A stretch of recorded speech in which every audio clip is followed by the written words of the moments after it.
త్వరలో జరిగే సార్వత్రిక ఎన్నికల్లో జగన్ ప్రభుత్వానికి 17 సీట్లు కూడా రావని మాజీ బీజేపీ ఎమ్మెల్యే రాష్ట్ర ఉపాధ్యక్షుడు పి విష్ణుకుమార్ రాజు తీవ్ర వ్యాఖ్యలు చేశారు.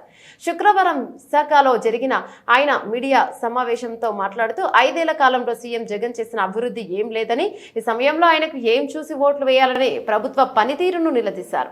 జగన్మోహన్ రెడ్డి రాష్ట్రంలో ప్రజల నుంచి దోచుకున్న సొత్తుతో ఎన్నికలకు పోటీ చేయడానికి సిద్ధమయ్యారన్నారు.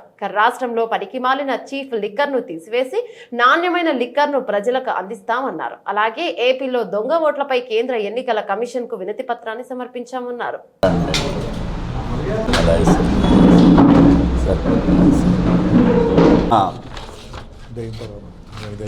ఇది దీని మీద ఏమైనా ఉందా? ఆ దిక్కుమాల లిక్కర్ బ్రాండ్లన్నీ తీసేస్తాం, మీరు గుర్తుంచుకోండి.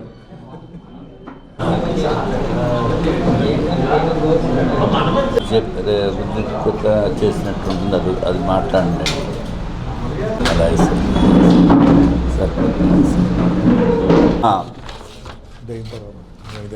ఇది దీని మీద ఏమైనా ఉందా? జగన్మోహన్ రెడ్డి గారు 175కి 175 సీట్లు అని చెప్పి ఆర్భాటంగా ప్రకటించారు. ఎప్పుడు ప్రకటించారు?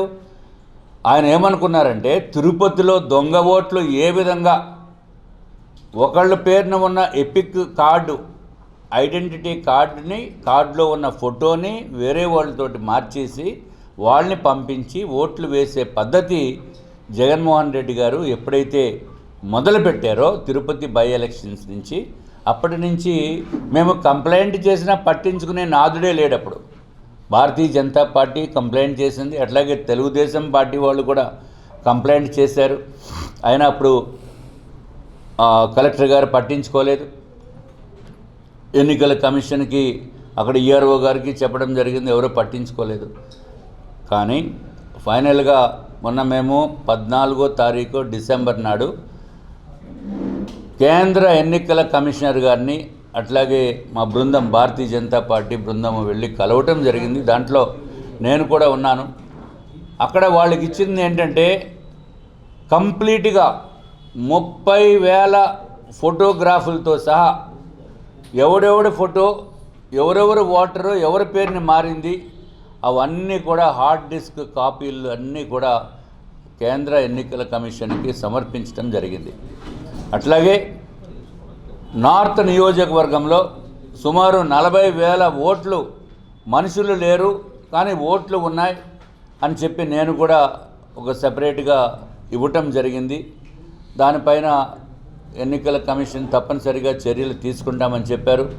మాకు ఉన్న అనధికారికమైన ఇన్ఫర్మేషను నార్త్ నియోజకవర్గంలో సుమారు 20,000 దొంగ ఓట్లని తొలగించినట్టుగా మాకు సమాచారం ఉంది.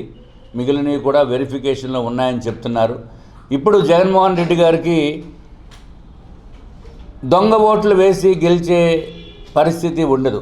ఎందుకంటే ఆల్రెడీ కేంద్ర ఎన్నికల కమిషన్ కొంత